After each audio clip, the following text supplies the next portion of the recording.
Today I'm going to talk about living with tinnitus. I had promised when I started this video that I would also speak about getting to a place. Sorry, there's my Giorgio. Um, Working and getting to the top of my field despite a tremendous concussion that left me with post concussive syndrome. And one of my symptoms is tinnitus. And this is something that I've had now for 8 years as a result of that injury. And it has not let up. And recently, somebody in the audience has asked me to, if I've learned any tips or tricks about tinnitus. And I thought I'd make a video on that today because it used to really impede my performance. There were a lot of things I had to learn to do differently or learn to do again after my concussion. For example, losing 36% of my balance. That really changed the way I moved through the world, and had a huge impact on me. So a lot of the stuff that happened was emotional. And there was a lot of emotional turmoil getting used to coming to terms with those changes. But the tinnitus was different. The tinnitus, everything else was an inconvenience or something that made me sad. The tinnitus, I thought would make me crazy. And of all the symptoms I went through, and like I said, losing 36% of your balance really impacts you. And my memory, and it was career ending. I was halfway through university to end. So I lost a lot with that injury. But the tinnitus was the worst. Despite all that other stuff, nothing came close to the tinnitus in terms of the misery that it caused me. And I thought I would never, I thought I was going to lose my mind. And tinnitus is like this, there's lots of symptoms, so Google's common symptoms, but the one that got to me was the squealing in the ears, because it's not a momentary thing. It's been 8 years, you know what I mean, that I've been living with that squealing. And for the first many, many months, maybe the first year and a half, I would have moments of absolute anguish with this squealing. And I would cry, and then the more I'd cry, the worse it would get. And then I learned that being upset or angry or negative, or hollering, or being overly animated triggered my tinnitus. Even getting too happy triggered my tinnitus. So I had to learn emotionally how to become really even keeled, which turns out is pretty great for life in general. You know what I mean? It turns out to be a good life skill to be emotionally even keeled, as you can imagine.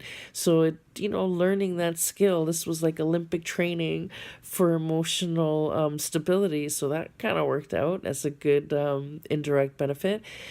And then after a while, and you don't notice it happens, what you notice is after a while, you don't get upset anymore. And then you notice that you don't notice it. You know what I mean? It becomes like the fan in the back of the room, or the furnace running, or the fridge, the any other background noise that, the dishwasher, it's there, you hear it, but you don't pay attention. You're still watching TV. So in the beginning, at work, for example, when you're at work, it distracts you, and you know what I mean, you're so frustrated, and then because you're frustrated, you make a mistake, and then so there's that downward spiral. But once that's finished and it becomes the fan in the back of the room, and it just kind of blends into the symphony of life, then all of a sudden it doesn't distract you anymore, so you don't lose productivity anymore. It's no different than the sound of your breathing. And you're used to that, you get used to this. And you really honestly do get used to it.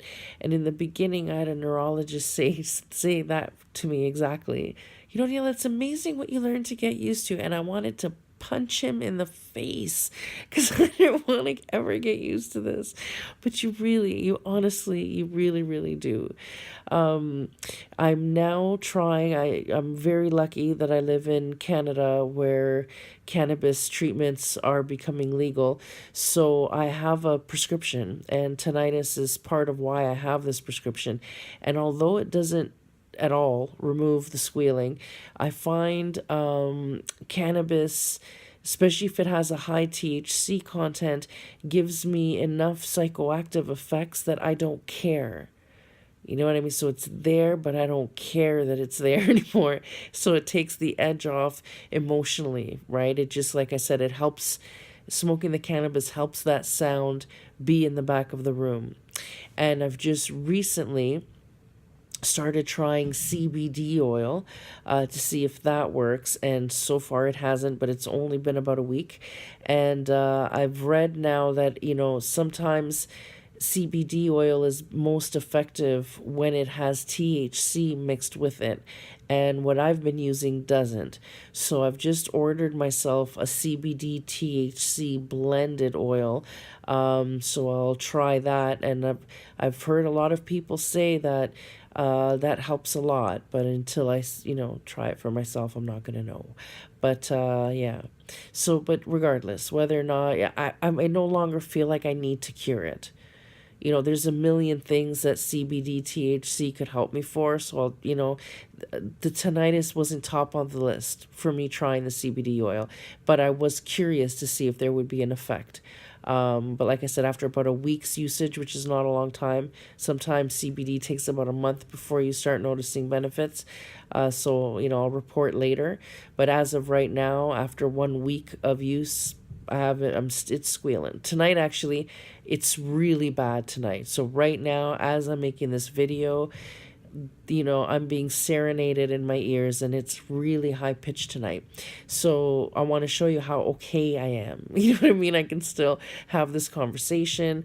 I'm gonna sleep tonight. I'll put on a guided meditation, and some coping things I do, or I used to do. I don't ever feel like I need to do this now to cope, but some stuff that works is to listen to music really loud, not on a headphone, obviously, but just in your room on good speakers, and listen to your music loud, and that will at least distract you. What else do I do? I try not to invert my head very much because that will trigger my symptoms. Sometimes my tinnitus is letting me know that I'm either emotional or upset or stressed out. It's worse when I'm dehydrated, so I drink lots of water, so it'll tell me that I'm dehydrated. It's also a trigger or a warning that I'm going to get one of my headaches, so I'll again go for the hydration, pop a whole bunch of, vitamin D or whatever else I do to try and prevent my headaches. And another thing I do when the tinnitus gets bad is I'll lie on my back to give my neck a break, because sometimes if my neck is tense, I'll get a headache. And again, when I have a headache, the tinnitus tends to be really, really intense at that point. So what I do is anything I can do to alleviate that. Even lying on your back with your feet up, that helps a little bit too. But lie on your back for at least an hour to give your neck a really big rest. And sometimes that can lessen the stuff too. But like I said, after a while, even when your tinnitus is at its worst, it won't bug you. Like I make Facebook jokes saying, my tinnitus, me and my tinnitus are going for a walk. Or, my tinnitus is serenading me to sleep and whatever. It doesn't get to me. It doesn't get to me. And honestly, 8 years ago, I really, truly thought I would lose my mind from this tonight. I would sob. And yeah, but really now, it doesn't get to me at all. Doesn't bother me at all.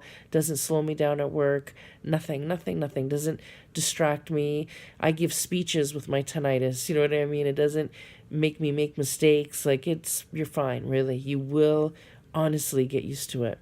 Have a great day.